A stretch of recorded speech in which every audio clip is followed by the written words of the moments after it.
दोस्तों, पहले अमेरिका अब मेक्सिको ने भारत पर 50% टैरिफ लगाया और भारत ने साफ शब्दों में कहा एप्रोप्रिएट मेजर्स लिए जाएंगे। अब सवाल ये है, ये एप्रोप्रिएट्स मेजर होते क्या है? क्या भारत भी जवाबी वार करेगा?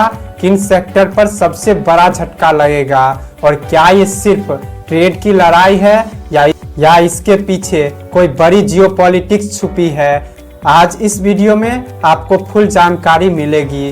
दोस्तों, हाल ही में मेक्सिको की संसद ने अपनी इंपोर्ट टैरिफ पॉलिसी में बड़ा बदलाव किया है। मेक्सिको ने ऐलान किया है कि जिन देशों के साथ उसका फ्री ट्रेड एग्रीमेंट नहीं है, उन देशों से आने वाले सामान पर 5% से लेकर सीधे 50% तक टैरिफ लगाया जाएगा। और इस लिस्ट में भारत का भी नाम शामिल है। करीब 1400 प्रोडक्ट के नाम शामिल है। लागू होगा 1 जनवरी से। भारत के अलावा चीन, साउथ कोरिया, थाईलैंड, इंडोनेशिया भी प्रभावित है। मतलब एक झटके में गेम पलट दिया गया।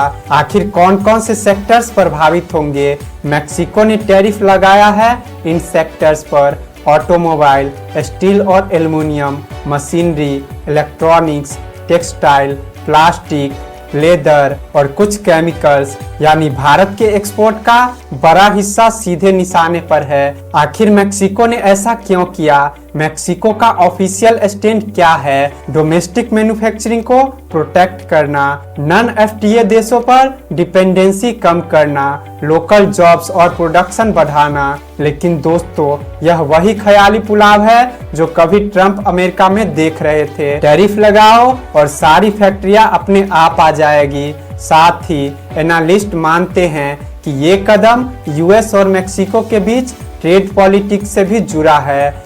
नॉर्थ अमेरिका में प्रोटेक्शनिज्म तेज हो रहा है। भारत और मेक्सिको के ट्रेड का महत्व क्या है? अब भारत के लिए ये इतना बड़ा मुद्दा क्यों है? भारत हर साल करीब $5.7 बिलियन का एक्सपोर्ट करता है मेक्सिको को। लैटिन अमेरिका में मेक्सिको भारत का सबसे बड़ा ट्रेडिंग पार्टनर है। भारत का यहाँ ट्रेड सरप्लस रहता है, यानी नुकसान सीधा भारत को होगा। दोस्तों, भारत को कितना नुकसान हो सकता है? कुछ अहम आंकड़े समझिए। ऑटोमोबाइल सेक्टर पर भारत $1 बिलियन की गाड़ियां भेजता है। टैरिफ 20% से सीधे 50% हो जाएगा। मशीनरी और इलेक्ट्रॉनिक्स पर कॉस्ट इतनी बढ़ जाएगी कि प्रोडक्ट्स बिकना मुश्किल हो जाएगा। और स्टील और एल्युमिनियम पर मार्जिन खत्म हो जाएगा। टेक्सटाइल, लेदर और प्लास्टिक, थोड़ा दाम बढ़ा तो ऑर्डर खत्म। सबसे ज्यादा मार पड़ेगी एमएसएमई एक्सपोर्टर्स को। भारत का ऑफिशियल रिस्पॉन्स क्या है? भारत सरकार ने इस फैसले पर स्ट्रॉन्ग ऑब्जेक्शन दर्ज किया है। भारत का कहना है यह एक यूनिलैटरल डिसीजन है, ग्लोबल ट्रेड की प्रिडिक्टेबिलिटी और ट्रांसपेरेंसी के खिलाफ है। बिना वार्निंग के अचानक लिया गया फैसला और इसी के साथ आया वो बयान, India will take appropriate measures. Appropriate measures का मतलब क्या है? दोस्तों, इसका मतलब सीधा सीधा युद्ध नहीं है, लेकिन विकल्प खुले हैं। Anti dumping duty, countervailing duty, safeguard measures, retaliatory tariff. हालांकि भारत का स्टाइल हमेशा यही रहा है, डिप्लोमेसी फर्स्ट, नेगोशिएशन पहले, रिलेशनशिप बाद में। डिप्लोमेटिक बातचीत हो रही है। इंडिया और मेक्सिको के बीच टेक्निकल मीटिंग भी हो रही है।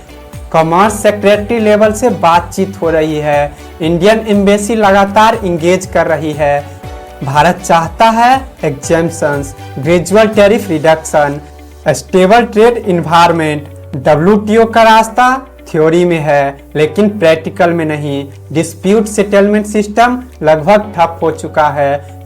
यूएस की वजह से अपीलेट बॉडी काम नहीं कर पा रही, इसीलिए आज दुनिया रूल से नहीं पावर से चल रही है। तो दोस्तों, ये सिर्फ भारत और मेक्सिको के बीच की बात नहीं है, यह पूरी दुनिया में प्रोटेक्शनिज्म बढ़ा रहा है। डोमेस्टिक पॉलिटिक्स हावी है, जॉब्स और सप्लाई चेन पर दबाव है और लॉन्ग टर्म में इसका नुकसान सबको होगा। दोस्तों, उम्मीद है यह आपको समझ आ गया होगा। मेक्सिको ने टैरिफ क्यों लगाया, भारत क्यों नाराज है, एप्रोप्रिएट मेजर्स का मतलब क्या होता है और आगे क्या हो सकता है। अगर आपको यह वीडियो जानकारी पूर्ण लगा हो तो लाइक करें, शेयर करें और सब्सक्राइब करना बिल्कुल ना भूलें। धन्यवाद।